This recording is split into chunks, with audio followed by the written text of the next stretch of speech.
Crank up the volume and get ready for real-world bird hunting by listening to the Wingmen podcast by Eastman's. Now your host, Todd Helms. Hey guys and gals, Todd Helms here with another episode of the Wingmen podcast. And I've got Wade Shoemaker on with me today. How's it going, Wade? It's good, Todd. It's good. How are you, man? I'm good. Yeah, we've had a chance to have worked together a little bit on and off the last couple of years building Wingmen. You've been a pretty regular content contributor for us, which I really appreciate. And I think folks, when they hear that name, they're like, I've heard that name before. How do I know that? I think that probably ties into a lot of your photography work and stuff that you do. Wade, tell us a little bit about what you do in the off season or during hunting season, and how you kind of turned your passion into a way to, a little more than just going hunting every now and then. Yeah. Man, it was kind of weird. It started out, it was just kind of like I was the guy holding the hunt up after it was over for about an hour trying to take photos with an iPhone 6. And, and I'll be honest, I'd still have that phone if it didn't crap out on me, but that's not what we're talking about. But, no, I did. I held the hunt up, and then I realized that phone can only do so much. And man, I ended up getting like a GoPro after the iPhone 6, and I thought I had arrived. I thought that it gets no better than having a GoPro to do video and 12 megapixel photos out of it. And then I realized real quick that the GoPro wasn't what I wanted. And I ended up getting a camera from a friend of mine, and he sent it to me, and he was like, hey, if you want it, send me the money. If you don't, just send it back. I used it for 2 days. I sent him the money. 2 months later, opening day of duck season, I drowned that camera on the opening day. I had it on a tripod, and I was photographing or whatever, but about halfway through the hunt, I realized that I wanted to go take a photo, and I couldn't find my camera. And anyway, long story short, I blamed every single person in the hunting party for playing a joke or, just something mean on me. And turns out they weren't playing a joke at all. I had zero idea that I actually could not find my camera. And it turns out that more than likely I kicked my tripod over in the water and didn't realize it. Yep. So I found it because it was only like knee-deep water. I found the tripod, picked it up, poured the camera out, and just sulked the rest of the hunt. I bet. But anyway, dude, it was rough. But anyway, I realized right then, I was on the boat ride out as I was sulking with my friends around me, that it was going to be more than a hobby. And it had to be more than a hobby, needed to be more than a hobby. And I scrapped together some money. I bought a used camera off of B&H, and man, that was, I can't remember what year that was, but that's what started it. I had to drown a camera to figure out that I needed to have one. and it's crazy. I never saw it going that way, but it did. I had some stereotypes of men that were photographers growing up, and they did not include duck hunters. So sure. that was a revelation to me that people could be, for lack of a better term, could be masculine and take photos, Right. But anyway, I grew up in a small town. There's, very few guys that do that. So it was a weird thing for me to realize that I wanted to. But yeah, and that's what started it. And I've been full-time now for a little over 3 years. And man, it's been an interesting ride, Todd. It is. I bet. Yeah. I bet. Well, that's, and that's part of where when we started, I think when we fired up Wingmen, it was about the same time you were firing up being full-time as as a photographer. I think we're 4 years in this year, into this project. And, we were able to work together quite a bit. We've used quite a bit of your photographs, but I mean, I've seen your photographs everywhere from Ducks Unlimited magazine to ads. I mean, when people are out looking around and they see the name Wade Shoemaker, where are they going to see those photos? Man, I mean, I really just do more of like, as far as, you mean like my personal stuff, like where can they find that? Or do you mean like, where are they going to see them at in the public? Well, both. Well, I mean, man, it's pretty random as far as the public goes. I mean, I want to say I've got some in Delta. I've had some in Wildfowl. I've had some in Ducks Unlimited. Ads, of course, here and there, but it's really random. I mean, there's no like set course for that. I don't have like a calendar full of hey, Right. okay, my photo comes out here at this time. That'd be weird. If you have that, don't take offense, but that would be weird if I did. So, Right. Well, and I you know, know dealing with the big game side of things here, because Eastman's is our parent company. We have the hunting journals, the bow hunting journal, pretty good sized media company that I'm always dealing with photographers, and from the editor's position of that magazine, yeah, always working with contributing photographers. And yeah, I think one of the things that I don't think people realize when they pick up a camera, like you're saying, you picked it up and then you realized, wow, this is more than just a hobby. This is yeah. something that I love to do, Hmm. and I think I want to do this full time. And Yeah, yeah, it's a way that there's so many it's crazy to me when I think about it, and I talk to different people from all over, that everybody ends up, for the most part, successful people find a niche. yep, They find what it is they love to do, and they either figure out a way to make money doing exactly that or a way that's pretty closely related to it. yep, And they make it more than a hobby. It becomes a lifestyle. It becomes a career.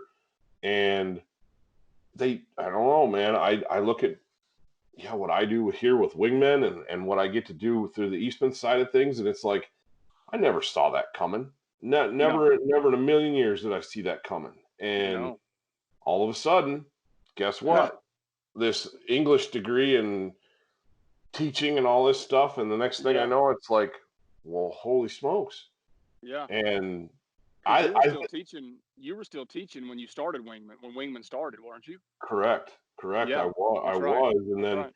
the editor's desk position came open at Eastman's, and that allowed me to focus full time up here and really start devoting, really kind of working on growing Wingmen bigger and bigger and bigger, and playing with different projects. And we're still obviously growing. Like, I'm sure you're still growing with what you want to do. You probably look at you're where you want to be down the road, and you're like, I'm not quite there yet, but I'm getting there. Oh, You know? yeah, yep. You're right.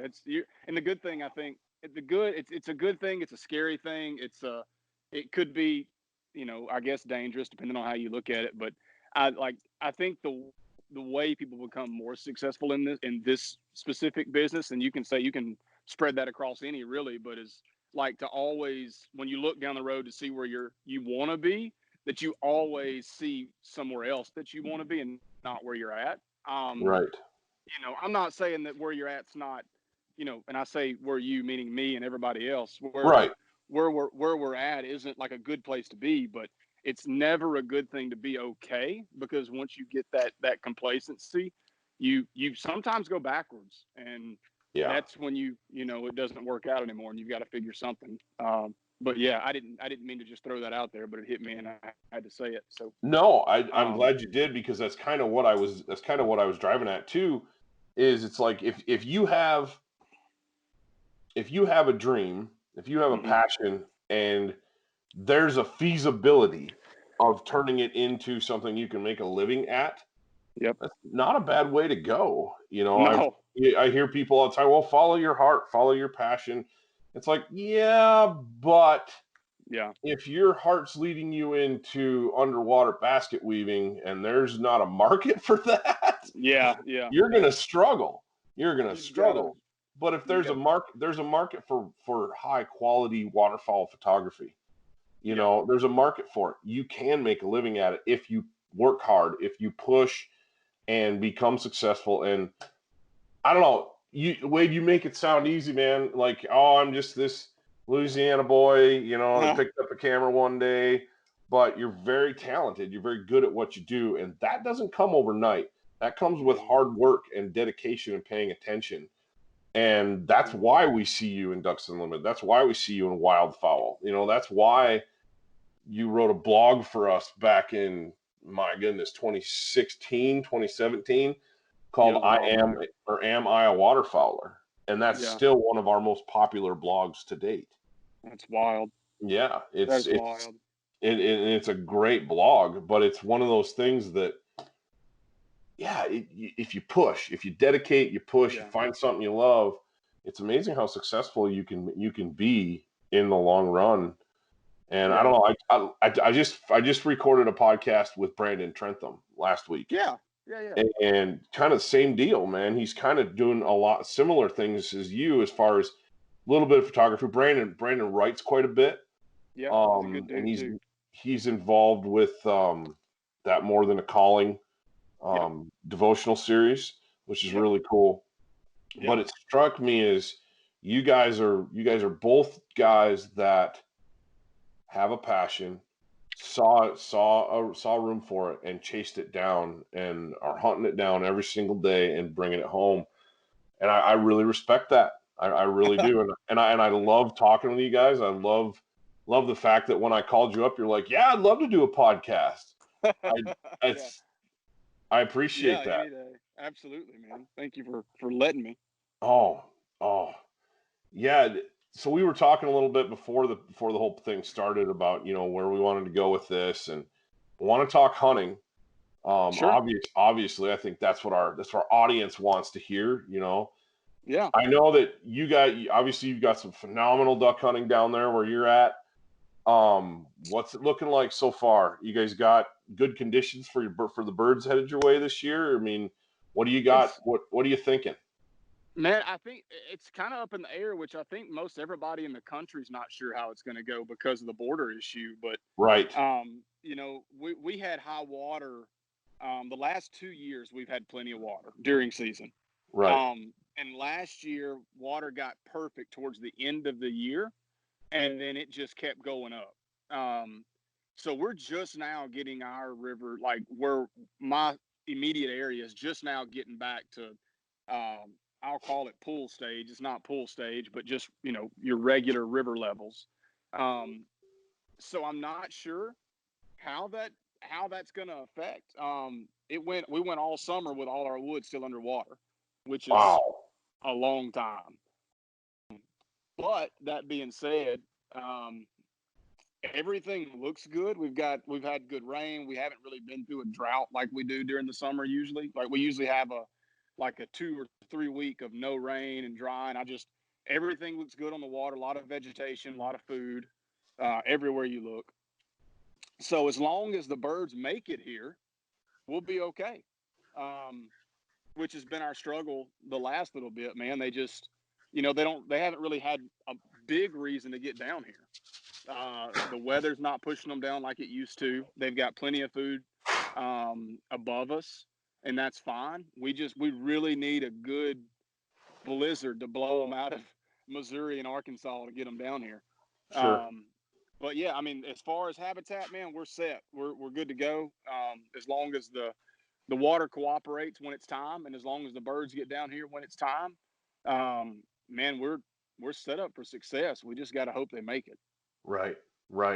Now, do you guys have? I mean, you obviously have pretty good resident populations of teal and wood ducks and things like that. I mean, how hard do you guys end up leaning on those in your early seasons? Really, I had this conversation with a guy yesterday, and he kind of joked because I don't really care to go hunt wood ducks. Mm-hmm. And there's nothing wrong with them. I think they're one of the prettiest birds that are in our country.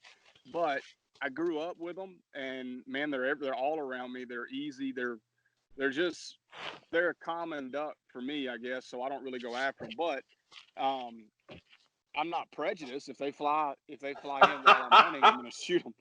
Yeah. I just don't chase them. But as far as the teal, man, it depends on where the water's at. If the water's in the fields or in the bigger ponds and lakes or potholes, whatever you want to call them, we shoot them. But at the end of the day, man, I mean, we really do. The guys that I run around with, we go after mallards more than anything. Right. We just we're too hard headed to sit back and realize that unless you're in the exact spot you need to be, that the mallards are few and far between early season. Sure. They're here. You can kill them, and people do, and we have. It's just if you want to shoot a lot of ducks, you should go after those teal and those wood ducks. We just, to be honest, man, we like to shoot mallards, and we like, or I say mallards. We like to shoot decoy and birds. So Right. if they can backpedal into the decoys, that's what we want to shoot. Yep. No, I hear you there. We face the same thing out here, and it's funny to say that because we're so much further north than Wyoming's a lot further north than Louisiana, but it's the same. Our birds come from Canada, and if they stall out if we don't have nasty weather, they stall out in Montana, and they don't have to be very far north of us, and we just don't see them, or at least in the numbers that you really want to. You're looking for those massive tornadoes of 3,000 to 5,000 mallards in a cornfield in January, and it's like that hasn't happened last year. We had one day where we found it, and there was 2 days left in the season. We got a little bit of weather during the week, and it pushed a bunch of mallards in, and I found they were vampire ducks, man. Yeah. They were feeding all night long, and they didn't hit the fields. They wouldn't hit the field at all during the day. And when they did, it was at last light, and it was after shooting. It was after legal shooting hours. I remember sitting on this cornfield last year. And this is, second to the last day. This is the middle of January, and I know who owns the field. I just got to go chat with them and see if I can get permission. And these ducks are tornadoing in. I mean, 10,000 mallards are tornadoing into this cornfield. And there's big square, they baled the corn stalks. And so there's big square corn stalk bales. And I'm like, oh, wow. You don't even set up a blind, man. You just go you just go hunker down next to one of those and shoot birds. And it's going to be awesome. But I'm thinking Sunday was the last day, and this is Friday night. And I'm like, Saturday's supposed to be beautiful. Sunday's supposed to be crappy. And I'm like, I need a blizzard. I need snow to make these birds fly during the day, right? Yeah. Went and talked to the landowner, got permission, but he's like, I can't let you hunt on Sunday. I can't remember exactly what happened, but there was some sort of a deal where we couldn't hunt the field on Sunday. Yeah. Got up Saturday morning, looked around, bright sunshine. It's like 35 degrees, bright sunshine all day long.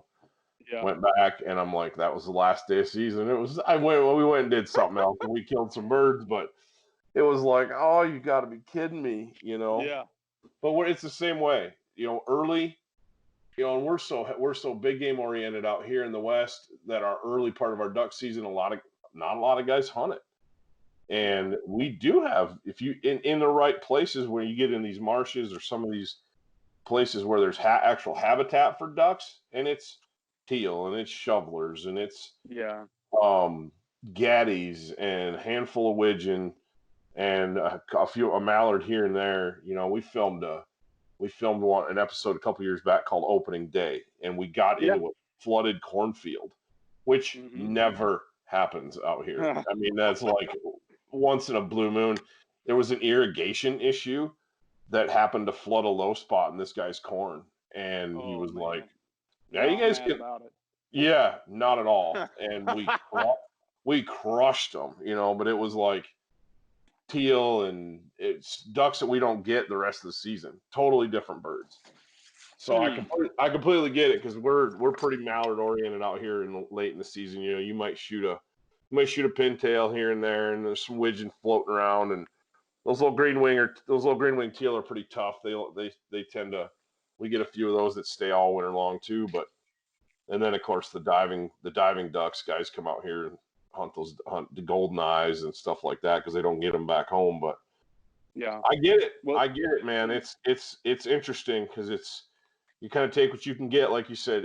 Anything that's going to decoy on those first few weeks of season, it's like, bring it on. Oh, dude. And like I've hunted the Central Flyway a lot more in the last few years, Sure. or I've been in it.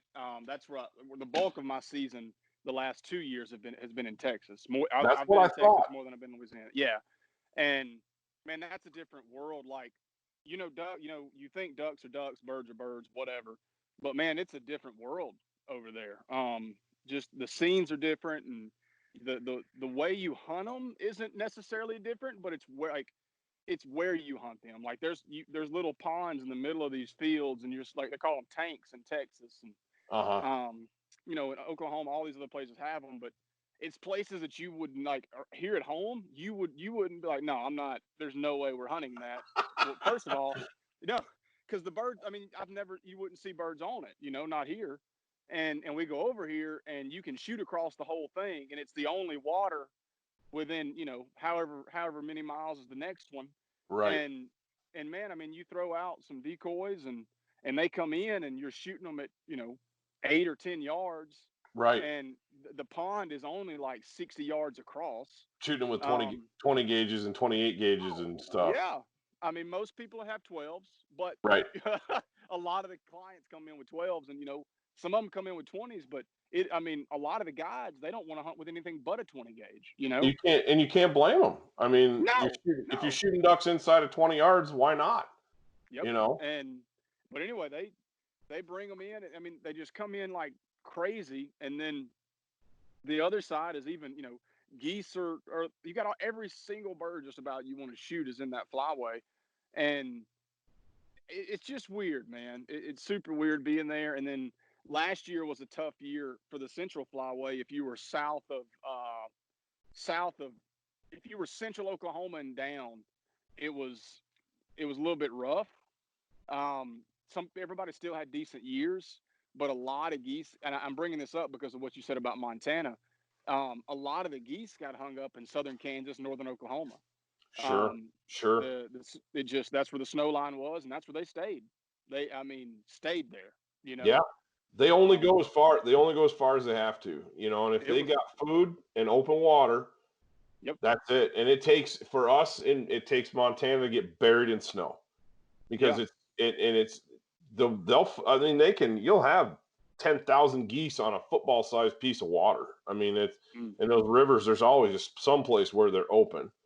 And those geese are like, yeah, I'm good. But if they can't get to food easily, that snow gets deep, that's when we get birds. And last year was rough. I know exactly what you're talking about that Central Flyway, because we're on the western edge of that Central Flyway. In fact, half the western part of the state of Wyoming is a Pacific Flyway. And so it kind of divides, and we saw it too. I mean, it was like, I think at the end of the season there were still birds in Saskatchewan. In southern Saskatchewan. If they can find water and they can get food, they're good. Oh, geese and mallards are tough, man. That I've learned. I've got a buddy from Bozeman area, and I mean, they're shooting -30. They're still shooting birds. Oh yeah.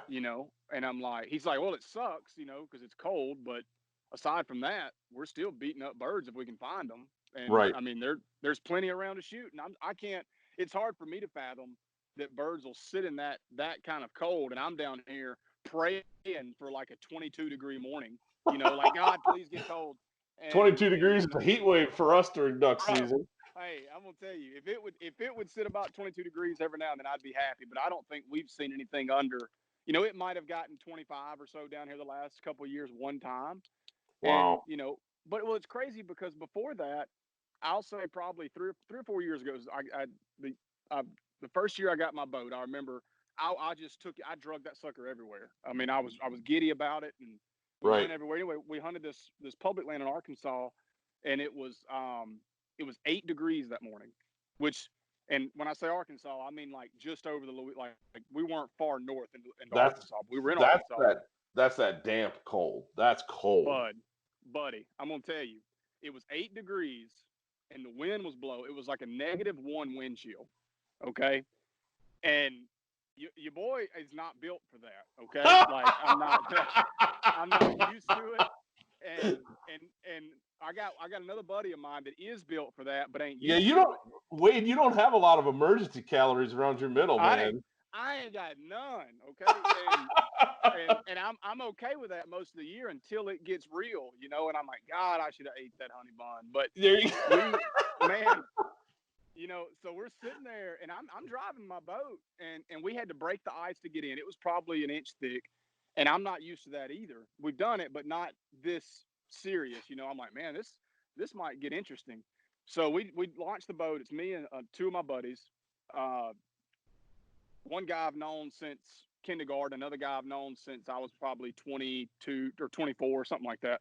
Anyway, we launched the boat and we're going. Well, my buddy is the big guy. He's a couple hundred plus, you know, and he's on the front and he's on the front of the boat so we can have a little more oomph when we hit the ice. there you go. And hey, we got there and he stands up and he's a big old, he's 6'3", 6'4", probably 260. Big boy, yeah. Oh, big boy. And dude, he stands up out of the boat.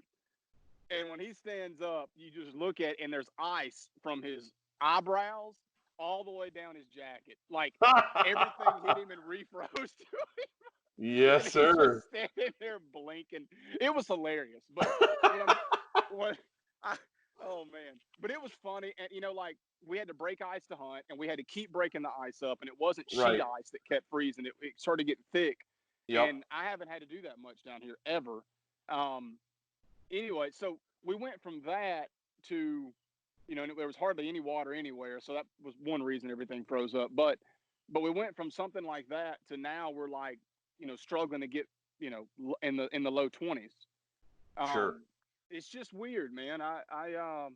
You know, and it doesn't matter really how cold it is here. It matters above us, but you do like that optimistic feeling of cold weather in your face when you hit the river, you know? It's the same thing here. The hunting is the best when it's cold. You know, when it's Yeah. and it can get too cold. It can get to the point where Absolutely. it's, you know, if I've got negative, you know, much below, you know, 0, I'm probably not looking at river hunts. You know, I'm probably looking at trying to find a field someplace.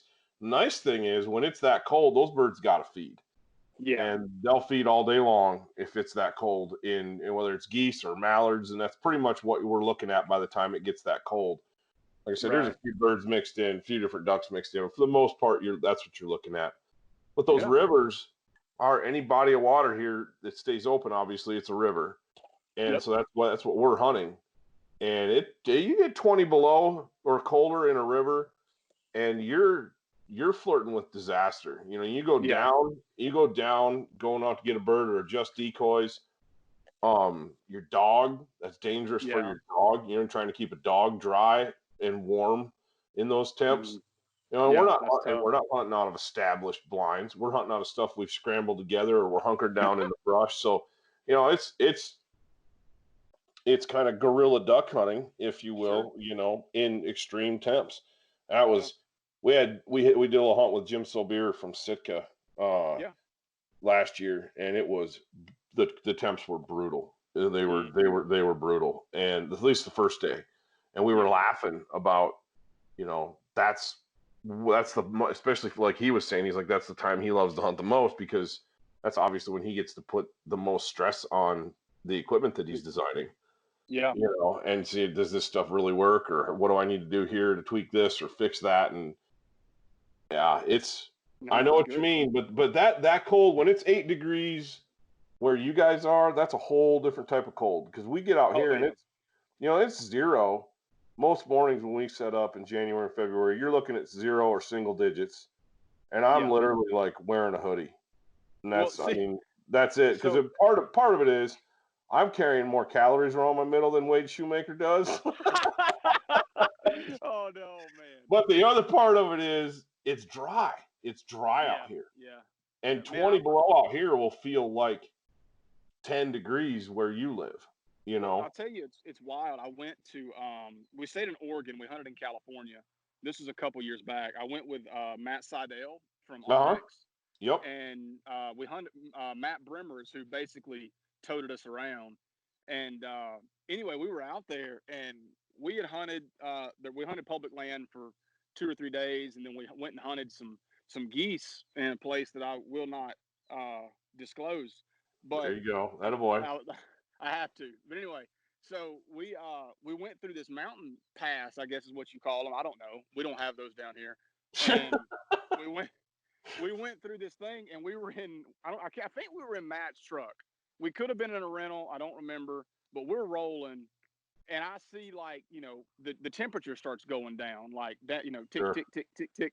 And I'm watching this temperature gauge on the vehicle going, man, it's still going down. And it hit like 3 degrees. I'm like, I can do this. I've hunted the coldest hunt I'd ever been on that at that point was -2. You're and it was in psyching Kansas. yourself up. Oh, dude, I'm getting real with myself. And that thing hit. Hey, that temperature gauge said -11.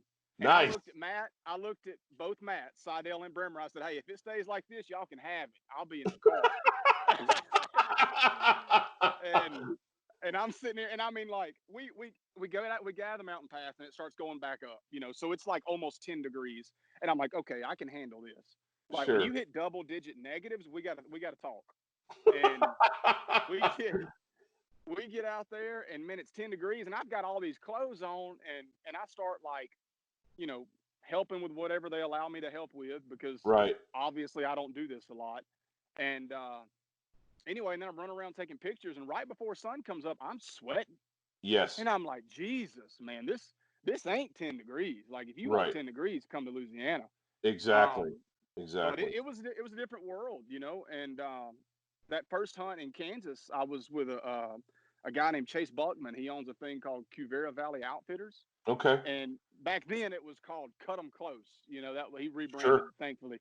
And anyway, it was the first hunt ever. And I'm in Kansas, and we're driving through Dallas to get to this place, and an Arctic blast is coming south. And I've never, first of all, never driven in real snow. And we're driving down like through Dallas during rush hour. There's hardly any vehicles on the road. There's more in the ditch than there is on the pavement. Sure. And we're going, and anyway, we get up there, and we're hunting this field right behind the lodge, and it's, he's like, oh, it'll be -2 in the morning, and we get out there, and we wore our waders in the layout blinds, because we was like, no, this is gonna suck. Right. And anyway, by like 7, 8 a.m., we're stripping clothes because it's not cold anymore. Right. Right. And we're Right. like, man, that's when I realized, like, the difference between dry and wet cold. Yes. Like, that was absolutely. Woo. Yeah. Everybody here teases me because where I grew up like pretty much Canada. I was I was as far north in Michigan as you can go, pretty much, and in the Upper Peninsula, and it's cold. We got tons and tons of snow. I mean, our duck season, in effect, was pretty much done. Like, our birds were gone, moved on, everything, deep winter by Thanksgiving. And our seasons didn't run much later than that anyway. You get in southern Michigan, and the seasons run into December, but it's serious winter, and the further north you go, the more it gets. But I remember when I moved to Wyoming, and Wyoming winters are no joke, especially down on that I-80 corridor. That's some serious winter down there. Yeah. And people were asking me, they're like, well, how you doing with the winter and everything? And I just kind of laughed. I'm like, this is like tropical out here. I said, they're like, well, what do you mean? I said, I can see grass. There's grass, there's bare ground. I'm like, I'm used to 300 inches of snow every winter. And the only way you get that here is you get, up in the mountains and you get that kind of weather. But that's the Great Lakes. Especially where I grew up, produced nasty weather. I mean, well over 200 inches of snow in the wintertime. And ridiculous. You get weeks of 20 to 30 below, where it just, I remember a stretch when I was a kid, the coldest I ever saw was like 50 below. Oh, no. Yeah, and I mean, that's a kid memory, you know what I mean? So, I mean, don't hold me 100% to that. Somebody's going to be like, oh, the coldest recorded temperature in Chippewa County, and it was 42 degrees below zero in 1918, and I'm going to be like, sorry, I was a kid when this happened. I'm remembering this differently, but I remember it was so cold, and this was like a 2-week stretch. but it was so cold that the trees in our yard at night would freeze and crack and blow up, like Oh my explode. gosh. Yeah. Yeah. Like we had one tree that like cracked so badly that it just like big splinters laying in the snow the next day. That's crazy. It was nuts. It was nuts. And Yeah. they were big old softwood trees and it had lots of Mm, sap in them, and that sap froze solid and just the tree just split. golly. Yeah, it was I couldn't nuts. imagine that. It I was couldn't nuts. imagine that. But I remember, and then Mm. and I remember we didn't even cancel school. I mean, we just, What? yeah, I just walked to school in the morning. No, bro. It No. was We different world, different we world. can't we've canceled school at the threat of water lines freezing. Like it's like, oh, hey bro, there was a forecast, like I think it was last year before last. I remember watching it, and it was like it was a certain percentage of like frozen precipitation, because Uh-huh. that's what we call it down here. We don't call it snow, or I mean it is called Sure. icy mix, but it's literally like frozen precipitation. And they're like, there's this chance and this chance, and the roads may freeze over, and the next thing you see like is the little ticker at the bottom of the screen, Uh-huh. and it starts listing school closings across the Oh state, my and I'm like, gosh. yeah, and it's at the chance.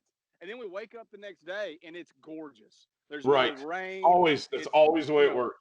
yeah, it's like 30, 33 degrees outside. You're just like, holy cow, they just got the best no snow day ever. Right. And Right. Exactly. Yeah. no, but it's I don't, I mean, wild. we got snow days and stuff, but I mean, like when I was in college, it had to be 30 below for them to cancel class. Yeah. And See, it was no. like, hey, people walking to school. And I mean, you get Mm. drunk college kids that pass out in a snowbank at night and freeze to death. I mean, That happened every year. what a way to go, though. Yeah. You don't know any better. You just don't wake up. No, it's like, just Oh, die. Okay, good well, grief. But hope I it felt was like good. that. I've had some dudes that felt like that in the duck blind out here. They thought they were going to, just freeze to death. I'm like, no, it's only Yeah. 15. You'll be all right. You'll be all right. No, you're good. Just don't Yeah. get wet and stay there. Golly, man. Yeah, it's funny, you talk to guys around the country and the different conditions that we all hunt in, and we laugh about, you call it being tough or whatever, but everybody's got different challenges throughout the season and different hunts. It's like we don't have any, like you're talking about getting too much water or not enough water and things Yeah. have to be just right, or it Yep. can get too cold. It can get too cold out here Absolutely. where I'm not putting a Well, dog in the water. You know what I mean? well, and like the other side of that is there's places we hunt that does better with the south wind, like warming up, Right. because what it is, it's a spot that we hunt. It's public land, and for whatever reason, I guess it's just because of where it's located. It does better on a southern front because the reverse migration of what's already passed. And Sure. those birds, because that's a real thing, I mean, they go past you, it warms up, they go back up, and it's way more common down here because the weather's so weird. We But get it, but we get it here though too. If we get a okay, Chinook, okay, say we'll have, just the temperature will bottom out and we'll get a bunch of snow and we'll get a nice big push of birds from Montana. And they'll be all down here in Wyoming and things would be great. And then it'll be cold and everything's going good. And then the next thing you know, you get 4 or 5 days of a Chinook where it gets warm. yeah. And birds will start going back up to Montana, and it's like, Hey, yeah, where are you going? Wait, yeah, but it's the way it happens. It's yeah, crazy. It's crazy how that yeah. stuff works. And I think you did a spot for and with Onyx. You were talking about hunting with guys from Onyx, and you did a little video that has done really, really well for them. And Oh we're yeah, we're partnered with Onyx as well on the Wingmen side of yes, things, and with Eastman's too. And love that product. Love those guys. They do absolutely, man. just cool, just killer deal. But what did what was your focus? What when going into making that project? And I'm kind of tying it back into being flexible because Onyx helps us be super flexible out here. Yeah, If I got birds that are doing that reverse migration thing, I could chase them up into Montana. And man, back in the day, if you didn't have a county plat book, you were doing a lot of door knocking yeah, to absolutely. try to get, figure out who owned what, or trying to, I had to get permission to walk back in to check this area out. And with Onyx, I can figure out who owns what. Helps me kind of narrow it down. And then I don't have to walk a river bottom or a back slough or something to figure out, okay, those birds are dumping in there, but I don't have time tonight to get back in there to take a look, but I can pull it up on the screen and go, well, yeah, that's why they're in there. Look at this big oxbow. You know what I mean? I can see all that stuff. Yeah. It's just been revolutionary. We did a video for them too last year with them talking about how I picked this goose blind. And this blind was, dude, it was cash. That was absolute cash in the bank. Every time we hunted it, we crushed them. And it was, I was able to find that spot, pulling up Onyx and going, man, that's the way the river moves right there. I was able to zoom them in and going, the cattle have that all grazed down, so it's a great loafing spot. Yeah. But you guys did something different. Tell me about that. So it started out. We actually started one thing. Like the idea started with something, and then we just kind of migrated to something else because it made more sense. But we actually started. Our goal was to go up there and kill 7 different species of birds. Like that was kind of like the inception, I guess. Anyway, we went up there and we shot 7 species, of birds, and that was great. But we got up there and it ended up turning into more of a historical thing. Because we hunted the Lower Klamath. That was the public property that we hunted over there. Right. And the history behind the Lower Klamath is that's actually the very first national wildlife refuge that Teddy Roosevelt signed into existence. And we went into that, and then the history of that, as well as like there's a weird hat thing that went on there. And it basically, back in the day, people would wear these gaudy hats, and like Southern, or I guess it's actually a thing from back in the day, but a lot of people around here used to say the higher the hair, the closer to God. The bigger the hat. Hey, I'm not even playing, homie. Just trust me. That's a real thing. I believe you. Yeah, but with the hats, it was the bigger the hat, the gaudier the hat, the more of a status symbol, right? Sure. Okay. So I mean, like like people put mounted birds on their hats, like stuff like that. Right. Right. So it was weird. It's a weird thing, but it's part of the history there. It was cool. Things a lot of people didn't know. I didn't know. But yeah, that stuff's cool though. That stuff is really cool. You get into places like that and you start you hunt in areas. That's one of the things I love about hunting so much is it's not just going out chasing birds. If you're if you do it right, you're talking to people in restaurants and you're talking to business owners and you're immersing yourself in the local flavor, local culture a little bit. If you get to travel, and even if you don't, you've got local traditions and local stuff. So I love that story about the big hats. It was crazy. Yeah, that's cool. That's great. Like there's a hat museum, really? Like it's a what real town? thing. What town is this? I don't know what town the hat museum's in. Okay. We stayed in Medford, Oregon. Yep, Medford. And it's around that area. But yeah, so they filmed the hat segment while I was in Louisiana, and the hat segment was the lady that actually runs the museum. She was a cool lady, just had a little more infatuation with hats than most people do. But yeah, they filmed that while I was in Louisiana, and then when I got up there, we did the whole Lower Klamath thing, and then we kind of brought it together, as a film. Okay. And yeah, it turned out cool. The logistics were pretty tight. Like it was a pretty tight schedule. That was the busiest winter I'd ever had. And then like it was meant to be. It fit perfect in my schedule. Hey, we can do these days, and that was literally the only 5 days that I could get away. Right. And I was like, that's it. So let's go. But anyway, yeah, I mean, it's the hat museum, and then you got. I just found it. I found a hat museum, and it's the one I found on Google. I was doing a little Google jockeying while you were talking. Yeah. And the one that pops up is the hat museum It's in Portland. It's in Portland, Oregon. So I don't know. I don't know if that's the right one or not. But you've got my wheels spinning, man. Not that I'm probably not headed to Portland anytime soon. I'm just saying, Probably not. kind of comfy out here in Wyoming, where it's yeah. like pretty chill. We pretty much live under a rock, There's a little bit of tension over there. Yeah, I mean, at one point this spring, Wade, our county had more grizzly maulings than we did COVID cases. So I don't doubt that. Yeah, that's yeah, wild. I mean, we're pretty sheltered out here, which I'm Yeah. fine with. But Yeah. no, that is so cool, and obviously we'll little sidebar here. We'll put a link for that video in the description, and we'll put a link for the one that we did in the description so folks can check that stuff out, because that I don't know, I really enjoyed watching yours. That was one of those things where I went, wow, this is really cool.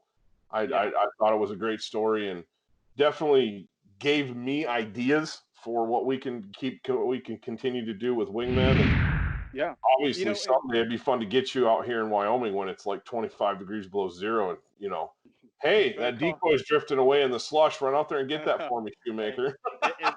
Hey, I'll tell you this: as long as you tell Salvier to send the warmest thing he's got, because I ain't got it in my closet, I can promise. I can't handle that. I'll have some. Hey, I'll do it. No, but what I was saying is about that video. If Wingman did something like that, the thing that people like the most is that it wasn't a regular, like, nobody expected that to be a waterfowl video. Like, they never expected to see that when they clicked a hunting video. Right. And they enjoyed it. And, that's one of those chances you take making those type of videos, because like a lot of people just want to see, birds getting shot and fall. Like, that's what a lot of people want to see. And they saw that, but having an actual history lesson that was not your average history lesson was, I think that's what drew a lot of people to it. We did the same thing, Wade, with the pheasant video that we did 2 years ago, where it's like, oh, we can go film a pheasant hunt. Sure, we can go shoot a bunch of ringnecks, and kill a bunch of birds and throw some kids in the mix, so it's neat. And we did that. We did that. But we also told the story of the history of pheasants, especially in Wyoming. Yeah. And dude, that video is sitting at, like, I want to say something crazy, like 6 million views on Facebook. That is wild. Yeah, it's insane. Now, my YouTube views on it are a little ho-hum, but we're trying to figure out the YouTube thing real honestly. But dude, Facebook, it's like people just eat it up. Cool. They just eat it up. They love seeing it. And it's exactly what you just said. They're expecting to see a hunting video. Yep. And it is a hunting video, but what they're getting is, and it's a history lesson too. And we threw in a recruitment part.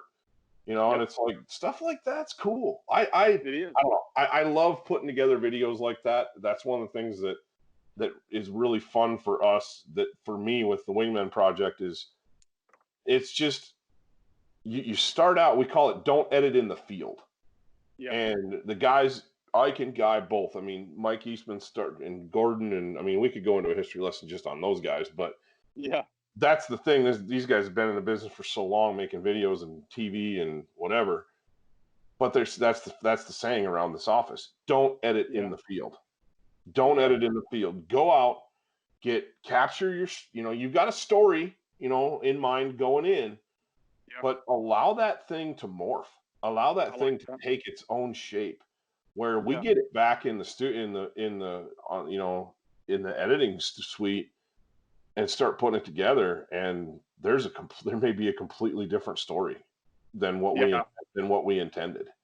Yep. And I love that. I love that you bring home a bunch of footage and a bunch of material, and you sit down and you start putting it together, and it's like, well, that's not the story we wanted to tell, but this is the story that it is. I like that. Yeah, it doesn't happen all the time like that, but it sounds to me like that's like what happened to you guys with that Onyx shoot. Yeah, it was wild how it just kind of evolved. I don't know. I can't tell you how it did. I just know that it naturally just happened. Right. And they ran with it. So, man, how much of life is that right there? Where it's like, how much of life is that right there? Oh, dude, yeah. You're clipping along and you think you're going to be doing this, that, and the other thing, and all of a sudden, geez, I'm a photographer that makes a living, oh, dude, running around the country doing different stuff, or sitting behind an editing desk when I didn't have a clue. Dude, hey, like, I'll tell you, like, as like a duck hunter, like 19, 20, 22, whatever, like your dream job is to be a guide. Like most people go through that. I think the majority of duck hunters or waterfowlers go through that stage where they're like, oh man, the guide is a perfect job. They want to be a And pro. Yep. they want to be a guide. And then anyway, so I went through that. I was like, man, that would be super cool. Never got the opportunity. Got to be around it, but never got to do it. And anyway, just to kind of skip through a bunch of stuff, when I started doing the photography thing, now I spend more days at an outfitter with, going on the hunts with the guides, doing, I run their hours. They do different work than I do, and we work together with a lot of things. But now I'm actually doing that, but in a different capacity, Right. And it's crazy. And I can go ahead and tell you that a lot of the 19 to 22, 25, however old they are, that want to be a guide, don't really want to be a guide. They think they want to be a guide. Boy, Yeah. it is fun. And it is a dream job, but it is a nightmare sometimes. And man, it's not for the faint of heart. Right. But yeah, so in a roundabout way, I got there. I'm just holding the camera instead of brush to put in the blind. Right. Yeah, it's crazy. And that's I think that's what I mean. Same thing. Don't edit in the field. You got a direction you want to go, let it go and do it, but be flexible and be willing to change and adapt on the fly. And it's crazy to me. It's like, I don't know. The older I get, it's to look back at things and go, how in the world did that happen? It's because of right spot, right time. Oh man, yeah. Absolutely. Right spot, right time. And having the I don't say intelligence, but having the, I guess, being open-minded enough to just go with it. Yeah, well, I remember when I took the job here and Wingmen was just getting started and I was a zillion different things, and I had, good grief, man, my wife was pregnant and we had a little baby, and it was like, life was insane. I mean, just upside down crazy. And through all of it, she goes, just keep doing it. Just keep going. Yeah. You don't know where this is going to go, how it's going to end. It was like this opportunity pops up, and she looks at me and I said, what do you think? And she goes, well, nobody's taking your master's degree away from you. You can, you can always go back to the classroom if you want to continue teaching. But she's like, this is the opportunity of a lifetime. Absolutely, go for man. it. I love that. Here we are, and it's the same deal it's the same deal. Brandon Trentham talked about the same thing last week with his photography. It was like I kind of got into it, and the next thing you know, it's a huge part of his life, just like you. Yeah, it's wild how natural it happens. You talked about having an open mind, but to your defense, there is some intelligence that goes along with it. Well, that's awful. That's awful sweet of you. Yeah, there is. I'm here for moral support and then some other stuff. But I appreciate that. Yeah, you're welcome. But no, really, it does though, because you have to have because once you get there, even though you are with an open mind and you're just kind of running the race and without a finish line really, and you've got to have the intelligence to stay, to at least hold down what you have. Right. And it's a work ethic thing. It is. Well, you just willy-nilly go do this, and it's like, yes and no. There's a lot of work that goes into your days. You talk about, you're right there in the guide's back pocket, photographing everything, help telling a story. There's work that goes into that, and it's like, when the day ends for the clients, when the day ends for your average Joe hunter, I think about back when I wasn't doing it for video or this, that, the other thing. When I was done at the end of the day. And now it's like, no, I got we got to catalog stuff, and we've got to make sure it's the end of the day. It doesn't come until a couple hours after the hunt's over. No. And my goal go ahead. No. And they're not all like that, obviously, but it is different. But man, I love it. It's like, take a passion. If there's a market for your passion, run with it. Absolutely, man. Absolutely. And with that, you talked about the hunt being over after it's over. Like my goal after the hunts with these guys, I try to edit my photos the same day. I'll call them, I'll edit them, and then that way I don't get behind. Because if I'm there for 30 days a year and I get behind, two hunts. Dude, I'm catching up the rest of the year and then end up being a week behind. Yep. Yeah, and I can't I don't do well being behind like that. I don't either. So like for me to be able to stay there, I just kind of, I don't clam up, but I just kind of like, crap, am I ever going to catch up? Right. Right. So that's, you got to stay on top of it. And then the other thing, to your point with the work ethic, like, man, if you willy nilly or, whatever phrase you want to use there through it, there's 900 other people trying to get the same job you have. That's right. I run social media for that outfitter too. And anyway, I'm just going to throw this out there. It's Dry Creek in Texas, Dry Creek Right. Outfitters. Yep. And I run their social media as well. And like, we get messages from other photographers and other guys that are wanting to, do what I do. Basically, they don't know me. They don't, Right. I don't know Right. them, but I get the message and I screenshot it. I send it to the guy that runs the place, and I'm not going to hold them back. But at the same time, it's a reality check. Like, hey, there are people going for what you do, whether they know you or not. And Absolutely. so you've got to keep doing what you're doing and do better as you go. And I think that's true of any, not just the waterfowl space or the outdoor industry.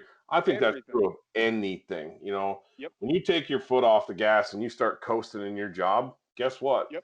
There's 3 other people standing there waiting for it. At least 3 other people. Exactly. Exactly. And no, you're right. It's just life, man. It's just kind of the way it is. But that makes what we get to get out and do on the weekends, or if we can get away during the week, that makes it so much sweeter. You get lost in the moment and watching birds work. Man, I had a morning last year where I took a couple dudes out that I didn't know. One guy I know pretty well from church. Another fella I had met him, but it was just one time, and we were kind of feeling each other out. And there's a youth component to it. It's part of a youth organization, and trying to see how we could help each other out. Yeah. And basically how we with Wingmen could help these guys out, mentoring these kids and different things like that. And just happened to be the intern here was like, I'm free, I can go in the morning if you want. And I was like, no, this is we're gonna be networking. This is kind of a networking deal, just a hunt. Yeah. I said, I don't know. I said, birds have been pretty scarce, and dude, I don't know where they came from, but we filled a 3-man limit on a 3-man on greenheads in like 10 minutes. And it was insane. And I'm like, no, don't shoot, because a lot of times we'll get birds that they'll give you a look going by on the river, but there's so much real estate that they'll make a swing over your decoys. So it's like, we shoot a lot of birds that are kind of decoying, Yeah. But not right now, flaps down, gonna land right. If you did that, you'd struggle to fill limits, because just don't all do that. But this day it was like, dude, flaps down. Just they wanted to be right where we were sitting, and it was insane. And I didn't have a camera. I did not have a camera. We did not get it on tape. And the guys were great. They're great dudes. Had great camaraderie. The birds did it right, and just like, man. Golly, part of that is I look back at that, and that was a great hunt because the pressure of the camera wasn't there. Yep.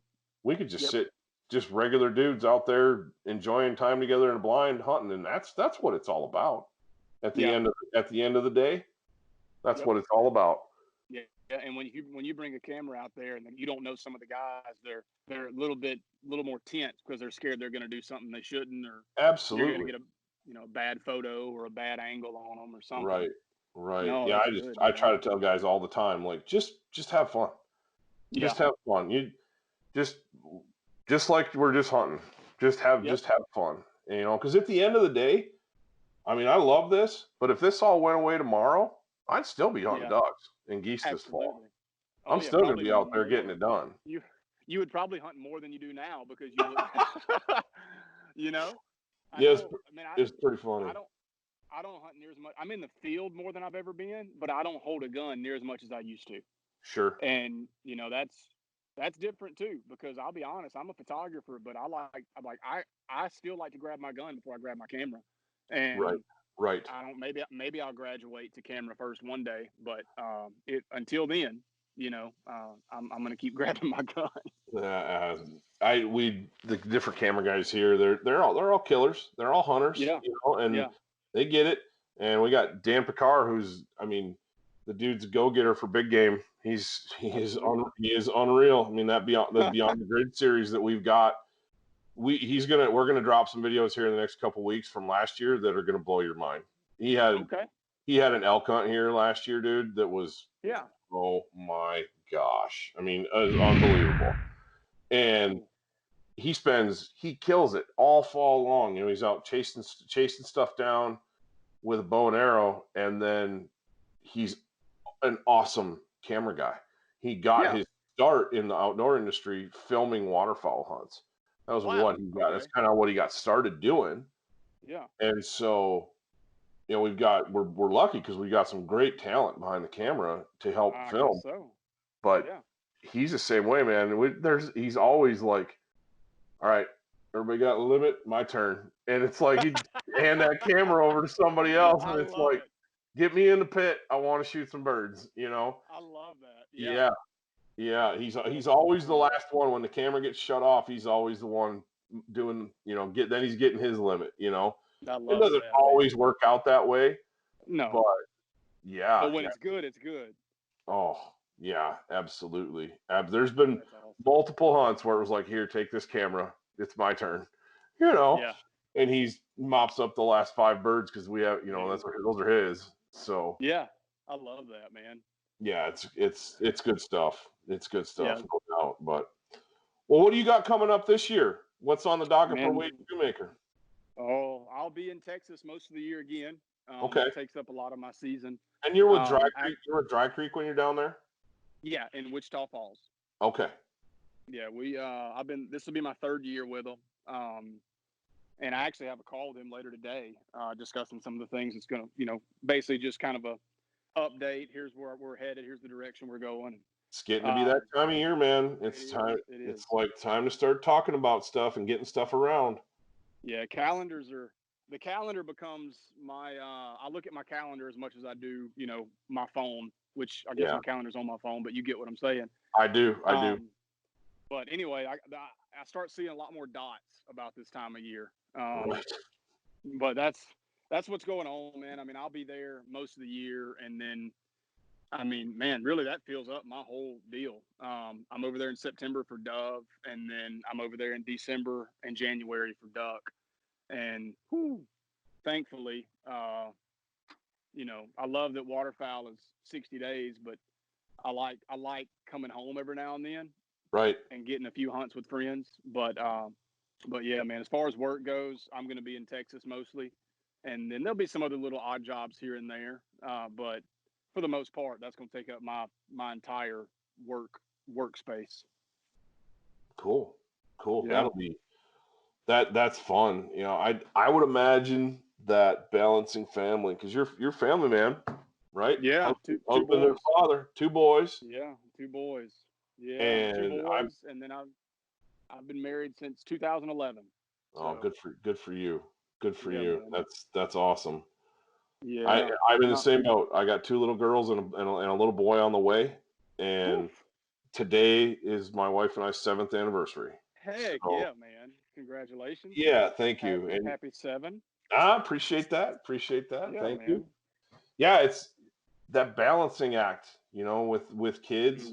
And I know you going to Texas to do that stuff is probably hard to get your kids out in the blind, but man, I get my girls in the blind as much as I can. And my wife likes to hunt too, but when it's 10 below 0, she's like, nah, not so. Can we get a warm one? And I'm like, waterfowl in Wyoming in warm weather, it doesn't work too great usually. No.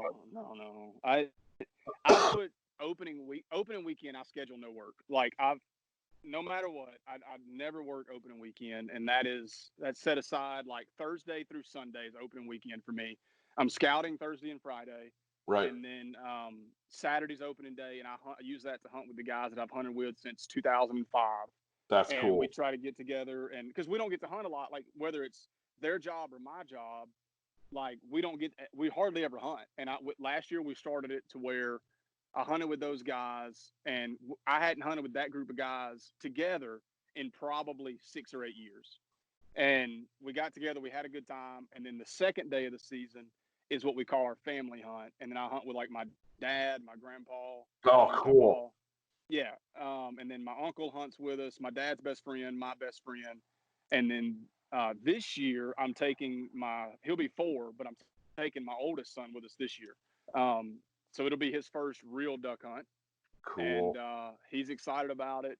Mama's not so excited about it. Yeah, And, but yeah, she's not pumped. But she knows that it's coming, and it's it's inevitable in our house that he's going to be out there. So right.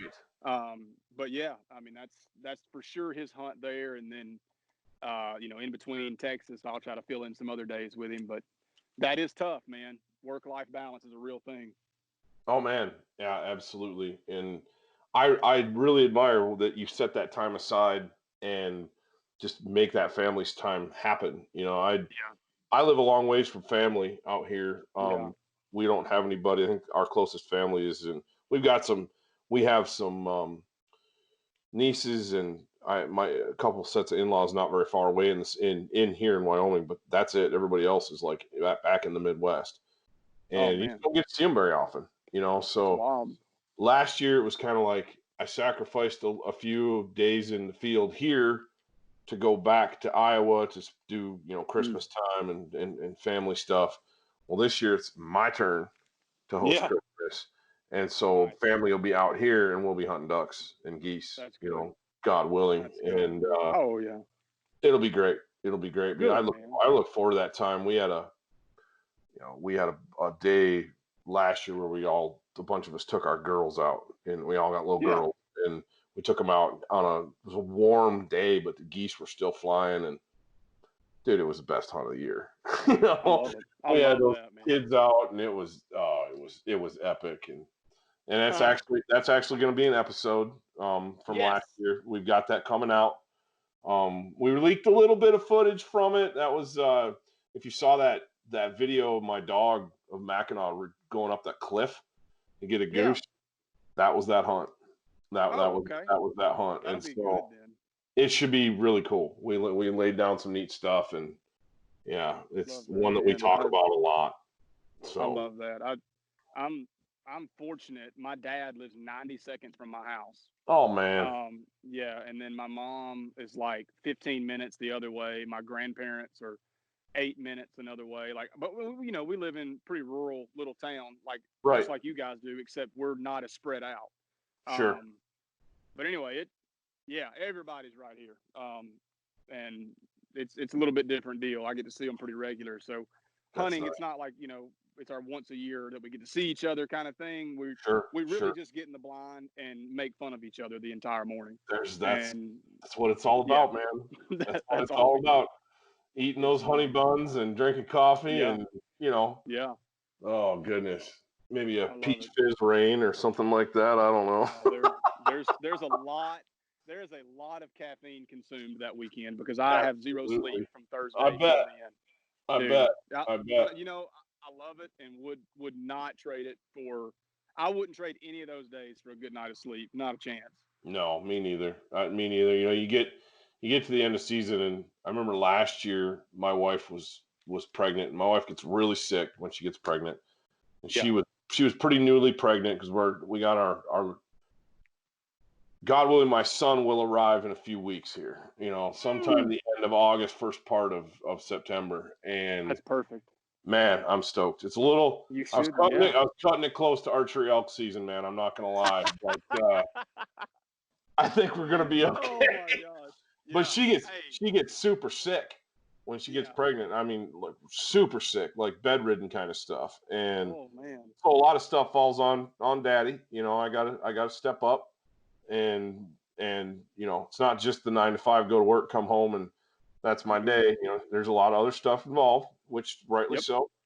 Yep. And she looked at me, and I'm cramming in hunts like crazy on the weekends. Just going like a machine. And it got to be February, and it was like I think it was the last week of goose season. Yeah. And she goes, "I'm gonna be so happy when goose season is over." I said, why is that? She said, because then I can actually see you get some sleep. Yeah. You That's know, wild. Yeah. because I was just, you're just going,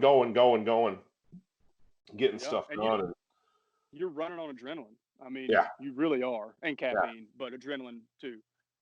yeah. It kind of gets you kind of get in just a groove You where do. you're just operating. It's Yeah. like Monday, you're doing your day job. You're working like crazy, in my case, making sure magazines get out and stuff is edited, and helping the digital department get stuff done, and making sure that I'm meeting my contract requirements for Wingmen and social media and blah blah blah blah blah, and Yep. then getting some scouting in or working with my buddies around here, that talking to them. So we got good hunts coming up, and then it's like Saturday, Sunday, you're grinding, Yeah. and No trying doubt, to get man. in hunts during the week when you can. Yeah. You get that phone call, man. I got Oh, dude. a hot melt. You better Yeah. get over Yep. here, Oh and man. you're Yeah. rounding everybody up and scrambling, But Oh, dude. I dropped my son off at school at like 8 a.m. in the mornings when when school was actually a thing, and yeah, I would I would I would leave the school because the school is 6 minutes from my house, sure. and I would leave the school. I would come hook up to my boat. Like I would show up to his school dressed to go hunting, Oh yeah, hook up to my boat. that's a normal thing in Wyoming. Yeah. That's just Oh part yeah. of life. Oh, yeah, I mean, people they're not used to duck hunting is a thing, but like my age bracket, dropping my kid off at school, most people are going to work, Right, and right. I'm in these hunting clothes like almost every day. And anyway, I come hook up to my boat and I drive to the closest public land that we can hunt, and me and a buddy would hunt from like 10 to 1, and then I would come back home and just hang out. Like you got to fit that in when you can, and Yeah. uh, man, those 10 a.m. to 1 p.m. hunts were some of the nicest, like laid back, slow hunts that I had, like the entire year. And when the birds do it right, Oh when they man, when they trickle in, if you're getting singles or pairs or small groups, and it's not super fast and furious, man, you remember those hunts all I year loved it, long, dude. because yeah, I love those ones. Yeah, no, it's good. We hunted that place like 2 or 3 days in a row, and then we hunted like a Wednesday or a Thursday and Friday. I can't remember, but we hunted it like 2 or 3 days in a row.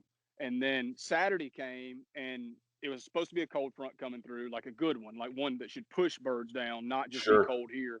And we sure. got there, and it was daylight, and we're patching up these kids' waders. It was my buddy's nephews, and they Nice. borrowed waders, and we're throwing Flex Seal on them, because they found the leak that morning.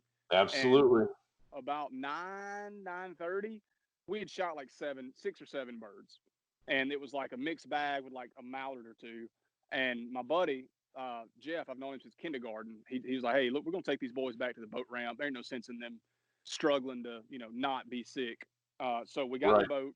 I took them to the boat ramp. I came back, and we're talking about probably a 10-minute ETA there and back, or round Sure. trip. Get there, as soon as I park the boat, I look up, and my buddy Shaq is holding this mallard above his head, just going yee yee, like rednecks do. Yeah. And so I yeeed back at him, and I got out of the boat and ran, and I get in where we're hunting, and well, I call it just it's not our blind, but where we chose to hide, I guess is the best Sure, way to put sure. it. And hey, it was 10:30, or it was 10ish, and that's when we usually got out there. Well, right at 10, it was like a switch flipped, and we went from like 6 ducks with a mallard to 12 greenheads and our other few ducks that were there. That's Like, awesome. we pulled up to the ramp. Game warden was there waiting. We get checked almost every boat ramp that we launch at, because it's just Sure. so easy. And we pull up, and I've got Either Jeff, that my or buddy. they've got something figured out. One of the two, Wade. Oh, absolutely. Yeah, well, they're not watching me. I can tell you. But anyway, we get up there, and man, the Shaq, my buddy, he's got his 4 greenheads in his boat. He pulls up, and he's talking to the game warden, and then me and the other guy, Chandler, that's in my boat, we pull up, and I've got mine covered up. We've got our 8 covered up with a jacket, Sure. and because you can only shoot 4 down here, mallards, and we got them covered up with a jacket because there's other people out there. We don't want them. It's public land. It's kind of Right. quiet. You don't want people to know. Yeah. And anyway, we'll pull up, and the guy's like, "Crap! Now we got to show him." And anyway, so I pulled the thing open, and he goes, "Huh? Well, how'd y'all do that?" Nice. Yeah, and because it hadn't been, it was just one of those days. The day before wasn't good. We hunted the day after. It wasn't great. We were just there at the perfect time, and he was like, "Well, I ain't seen that many mallards come out of here in a while." And I was like, well, we had big groups working, and we didn't shoot into the real big ones, and we shot when the ones we wanted were good enough to shoot. Yeah, exactly. And he was like, "Yeah, okay." Anyway, we covered them back up, and this other boat pulls up, and we got our ducks covered up because the game warden's done seen it. He checked the things he needed to check, and Yeah, them exactly. guys pull up, and he said, "Hey, have y'all been doing any good?" And the game warden said, "No, man, I ain't seen a whole lot happen out here." We just looked at him, and we nodded at him, and we just loaded the boats up and went on. He kept it secret for us, thankfully. Oh, And, nice. yeah, that's the kind of guys you want to run into for sure. Yeah, But no kidding. No yeah, but kidding. anyway, Oh, that's those cool. weekday hunts, those weekday hunts turn into something special sometimes. So, Man, it's nice. It's uh, nice. And I'm so blessed to be able to pull that off, and yeah, man. have the flexibility to do that because that wasn't always the case. I mean, I didn't this is I remember weekends were all you had, and really you only had Mm-hmm. Saturday because Yep. if you went to church on Sunday morning, you hunted Sunday Mm-hmm. afternoons, Yeah.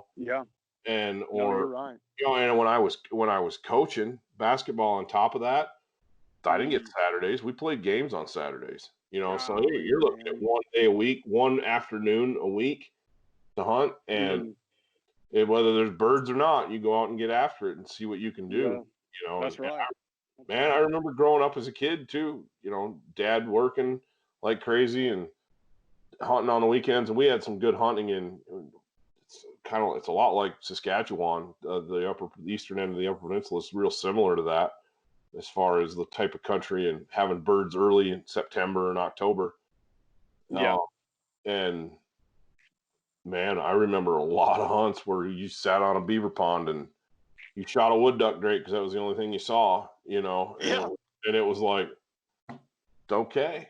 And Yeah. and then I remember hunts too where I remember the first time I sat under a tornado of mallards, and it was in October. It was the night after school. I was like 12, 13 years old.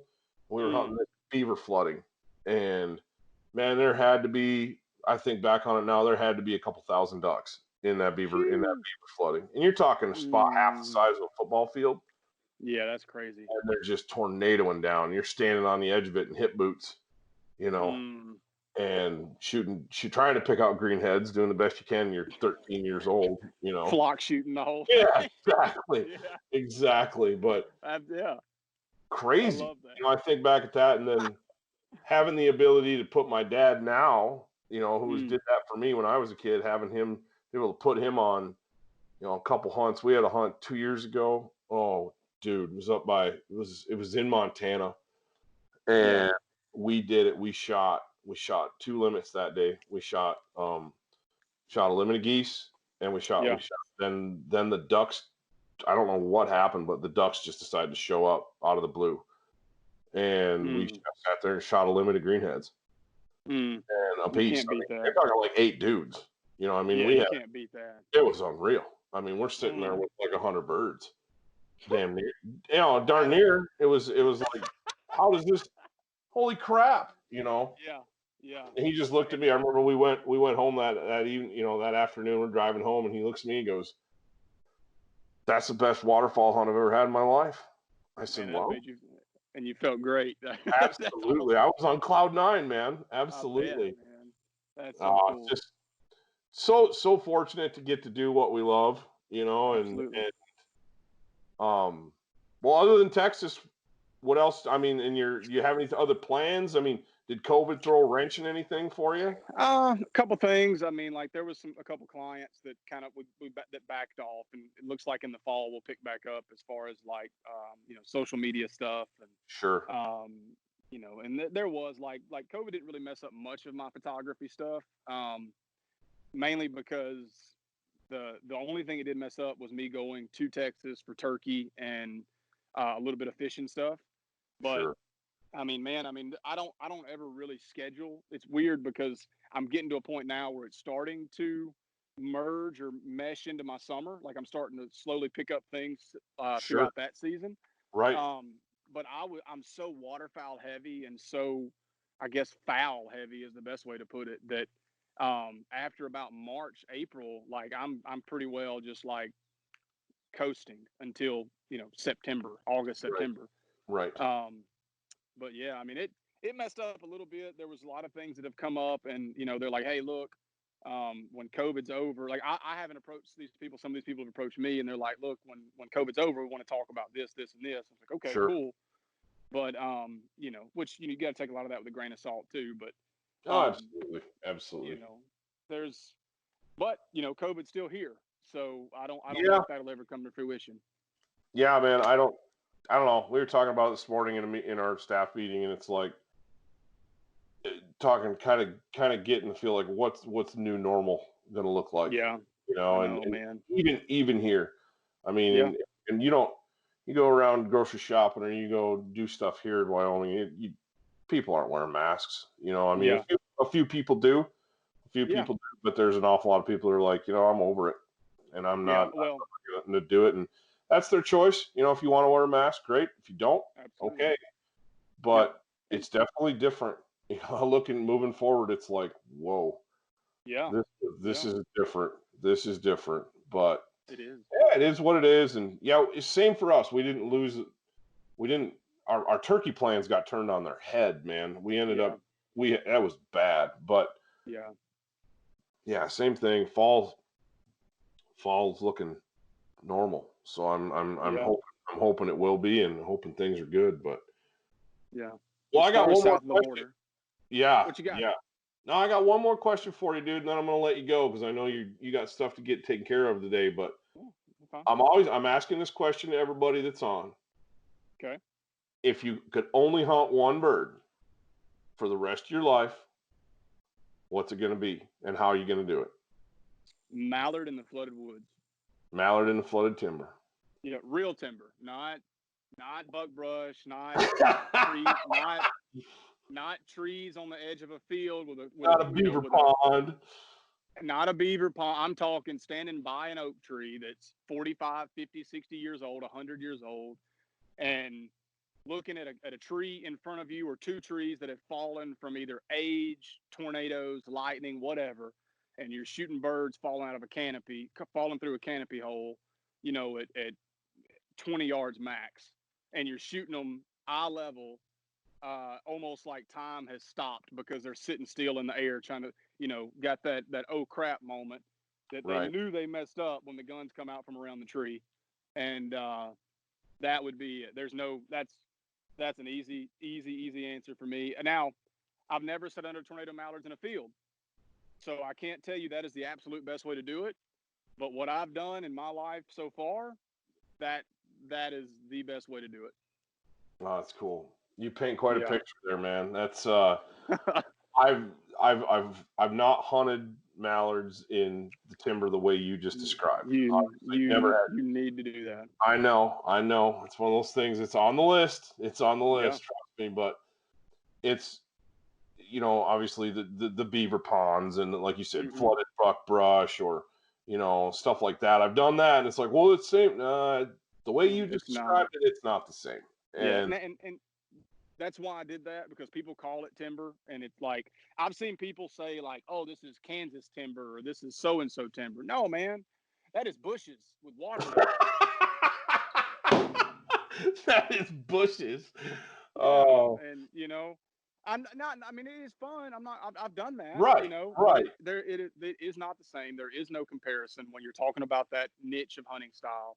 Right. And man, it's my favorite. And I'll go, and I'll tell you this, and I can finish the answer with this.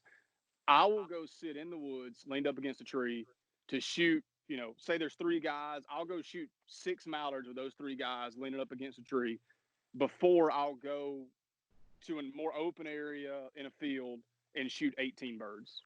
Sure. Like, it's just that experience, and especially if they do it right. We landed the very last day of duck season.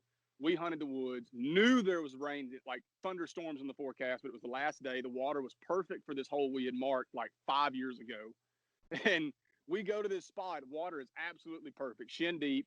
It had been there for a couple days, so the leaves had sank. We knew it was good to go. Sure. And we're sitting there in the rain, cloudy as all get out, and that's not very productive for a flooded timber hunt. You don't. Okay. It's just it just doesn't work. Yeah, you can kill them, but that's not, best case scenario is clear skies, sunny, and a decent wind where you can figure out which way they're going to land, so you can figure out where to get on the canopy hole. So anyway, we went out there in this storm, and I'm talking, we're getting poured on, like throwing decoys out in the rain. Phones are in our waterproof pockets. Like it's just not very what's the word? We're just not super excited about killing our 12 mallards, right? Sure. We know Not a we're lot of just optimism floating around in the air. No, that's the word. Not a lot of optimism floating around. And man, look, we ended up landing, our dozen mallards that we could have shot. And they broke the trees, and in the thunderstorm, and all three of us, we just watched them. Like we didn't shoot at them. They broke the trees, backpedaled, through the canopy. We're just like, holy crap, they really did this in the thunderstorm, because it was the last day of season. We just were there to enjoy it. Wow. And had that happened in a different setting, we would have shot at those birds, and we wouldn't have enjoyed it near as much. Sure. So yeah, that long answer to that short question, that is without a doubt what I would do for the rest of my life if I could. Well, that's cool. That's really, really cool. I appreciate you sharing that with us, and the way you paint that pictures, I can see it. I can see it. Yeah. I can hear those wings backpedaling, and I Yeah. can see it. I no doubt. But we'll have to see if we can share some hunts maybe sometime in the future. Maybe I can get me out there, and we'll get in the timber hole with you and get you out here in a stubble field and let 10,000 mallards land on your head and see what you think about that, but yeah, cool. That's the best thing about waterfowling, is there's so many ways to do it. There's so many different birds to pursue. There's so many, man, there's generalists in waterfowl that are, I'm a waterfowler. Yep. I don't care if I'm shooting geese, ducks, doesn't matter what type, I'm a waterfowler. Then there's the dudes that are like, I am a mallard, green timber mallard hunter, Yeah. And there's dudes that are like, I hunt honkers. That's it, and it's crazy. You get the guys that are ate up over snows or torn up on cranes, and there's so many different ways to do it and birds to pursue that I love it. Yeah. I love it. I love it all, but there are favorites for sure. No, no doubt. Well, Wade, I really appreciate you taking some time. I thought I heard a little voice there in the background. I'll let you get back to dad duties, and man, I hope this isn't the last one of these we do. We're sitting here staring an hour and 29 minutes in the face. It's like, man, where did that go? Oh, wow. Okay. Yeah, didn't see that. Okay. No, me neither. Me neither. But this was a lot of fun, and I appreciate your time, man. Yeah, man. Thank you for having me and letting me blow some hot air towards you. Oh, anytime. It was great having you, and look forward to hearing from you again soon. Heck yeah, man. I'll talk to you soon. All right.